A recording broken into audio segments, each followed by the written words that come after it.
আগামী বছর থেকে এসএসসি পরীক্ষা হবে 5 ঘন্টার। গত 22 এপ্রিল মূল্যায়ন পদ্ধতি নিয়ে জাতীয় শিক্ষাক্রম ও পাঠ্যপুস্তক বোর্ডে এনসিটিবি নিয়মিত বৈঠক করে শিক্ষা মন্ত্রণালয়ের ওই কমিটি।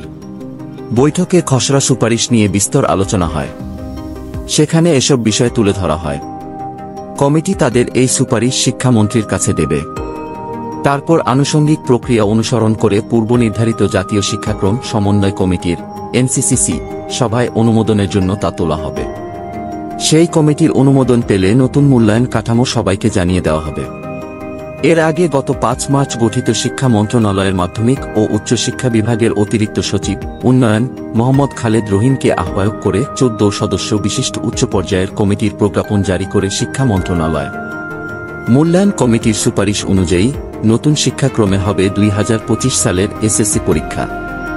এই পাবলিক পরীক্ষায় মোট 10টি বিষয়ের উপর শিক্ষার্থীদের মূল্যায়ন করা হবে। বিষয়গুলো হল বাংলা, ইংরেজি, গণিত, বিজ্ঞান, ইতিহাস ও সামাজিক বিজ্ঞান, ডিজিটাল প্রযুক্তি, জীবন ও জীবিকা, ধর্মশিক্ষা, স্বাস্থ্য সুরক্ষা, শিল্প ও সংস্কৃতি। এই পাঠ্যসূচির ওপরই অনুষ্ঠিত হবে পরীক্ষা। বিষয়ের চাহিদা ও যোগ্যতা অনুযায়ী প্রকল্পভিত্তিক কাজ, সমস্যা সমাধান, অ্যাসাইনমেন্ট ইত্যাদির পাশাপাশি লিখিত পরীক্ষার মাধ্যমে মূল্যায়ন করা হবে পরীক্ষার্থীদের।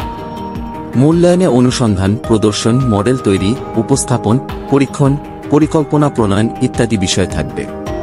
প্রতিটি বিষয়ের মূল্যায়নে বিরতিসহ 5 ঘন্টা পরীক্ষা কেন্দ্রে থাকতে হবে শিক্ষার্থীদের।